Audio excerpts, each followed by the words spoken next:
Hi, my name is Jen. Welcome back to my channel. I want to today have a look at how our state-funded healthcare institution does not want its website to use the term man when talking about prostate cancer or women when talking about pregnancies.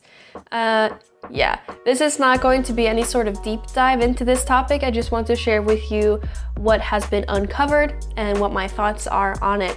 There have been many more stories pertaining to this issue of how we need to censor our language to make a tiny minority of people feel seen in society, and also how women and girls are expected to move over so that biological males can take over their sports.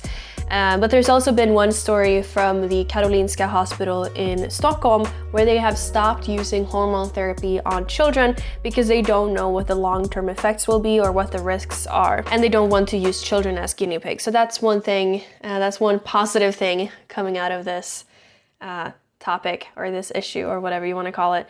I'm not good at English, I'm sorry.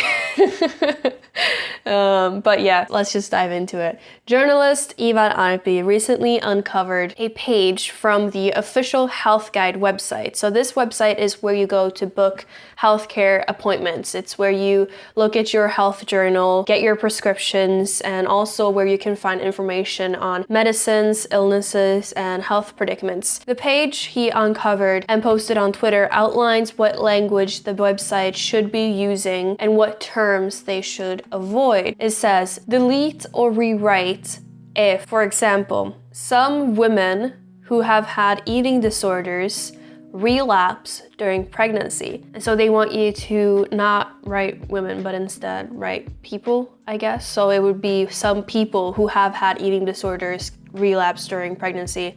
And the second example is, a lot of women are worried before childbirth, and they want you to remove the word female from that sentence. And I don't see how this is going to benefit women. If I were to make kind of a feminist argument against this, and I will probably do this throughout the video, to show how this is inherently anti-feminist and fundamentally anti-women, I want to show you how this removes the ability to talk about the women's aspect in this, and it steers the conversation away from such an important women's issue. This sentence, a lot of women are scared before childbirth, is about women.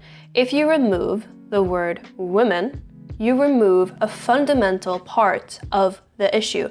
I've seen women from both the feminist camp and from the conservative camp talking about the issues pertaining to maternal care in Sweden. Now, if we remove the term mother and women from this sentence, from the outline of the issue, then the problem is no longer a women's issue, but instead a problem everyone is facing. Feminists remove the ability to talk about the patriarchy, for example, because now men are affected too, and it's not something the patriarchy is specifically oppressing women with.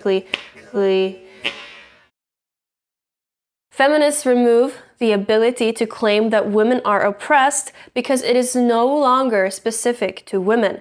In the mildest of interpretations of this, it makes the dialogue to be had around this issue harder. The last sentence example is about prostate cancer, and I don't see how a trans woman, aka a biological man, would be more concerned about being misgendered than about getting diagnosed with prostate cancer. And how big is this group? I need to know. How big is this group that we are going to change the way we talk about prostate cancer for, which is a highly deadly form of cancer. It is a very serious issue that only affects men and that we need to talk about as a men's issue. Another thing they talk about on this page is the reason why someone would use gendered language and how you should correct them. So they claim that you often use gendered language to talk about a specific sort of hormone or a specific body part that only one sex has. They suggest that in case a person is using gendered language, you ask them what hormone or what body part they are talking about, and then you specifically talk about that body part or that hormone. But it's so much easier to just use the biological sex you are referring to, because this is about doctors, and there are many ways in which patients need different treatments depending on what sex they are.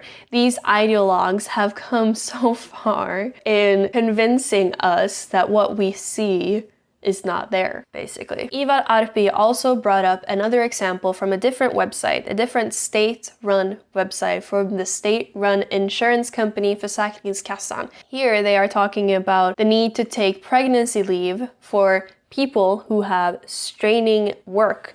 It says, pregnancy benefit can be paid out to a pregnant person if they, instead of her, has a physically straining job, or if there are risks in the work environment that they cannot work in due to pregnancy. And yet again, I'm asking, how is this beneficial for women? This is a problem specific to biological women that we are now going to pretend pertains to everyone. And I'm sorry for what I'm about to say, but having a child, birthing a child, carrying life within your womb, being pregnant is the most female, womanly thing you can do. Why would someone who claims to be a man and who claims to want to be a man, why would that person want to go through the most female thing you could ever do? And you cannot feed your child if you've cut your breasts off. I was under the impression that a large part of feminism was about highlighting women's issues and the vulnerability of women in society.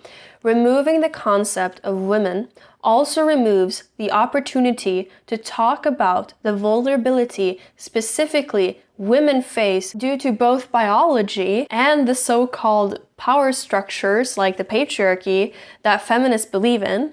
And it also makes the dialogue surrounding women's issues harder to have. It is inconsistent to be for gender neutralization of language when feminists in Sweden have fought for the expression and crime to be called men's violence on women instead of domestic abuse, as it is now called in Sweden. How are we going to talk about female genital mutilation and the oppressive aspect of women if we are not allowed to say women?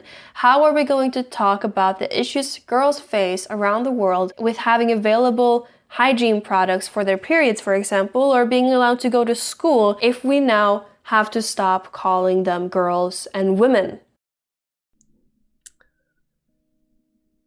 Okay, yes. I had to re-record my outro, and this will be the easiest, fastest way to get the video out, so I'm sorry about this video quality. So, another way to look at this is that these ideas that are being spouted are nothing but a weapon. The postmodern nonsense has reached a point where it's completely empty of consistency and logic, and they have used the deconstructive tool, but they have turned it against reality. The point seems to me to be nothing more than to confuse people, to make them anxious and incapable of having a concrete idea about anything other than what has been touted as the truth of the day.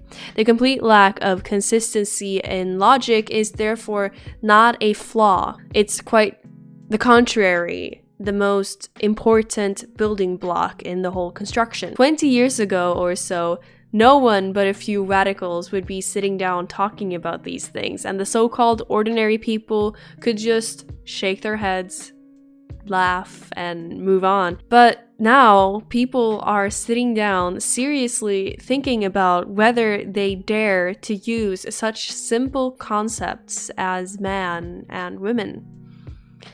And I think the most important thing that we can do right now is to be loudly opposed to this. We don't have to entertain this at all. I think most people can see through this, but they have had these ideas repeated at them often enough for them to believe that these are truths, but they are not. Make sure to not adopt this new language that is being used to talk about biology. Make sure that your friends, colleagues, and family know that they can talk openly with you about anything and everything, and that they know that this is not controversial to talk about at the dinner table, at work, and anywhere. Biological sex is not controversial. If someone is arguing for these woke ideas, make sure to question them calmly.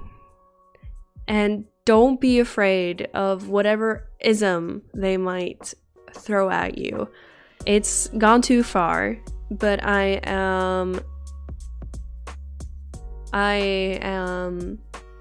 confident that people will see through this and that we will stop this development in the direction that we are going, and that sanity will win, and that I won't shut up, and that you won't either.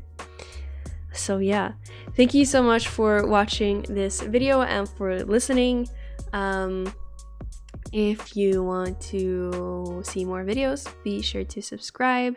I want to say a huge thank you to all of my Patreons. As you might have noticed, this video, the lighting has been so much better, and that's because I was able to buy a new lamp, a new studio lamp, and so that's been exciting. I know that the quality right now in this segment is not very good, but I've been trying to update some things so that it will be easier to record and that the quality will improve. So leave a like if you liked the video, comment what you think, and I'll see you next time. Bye.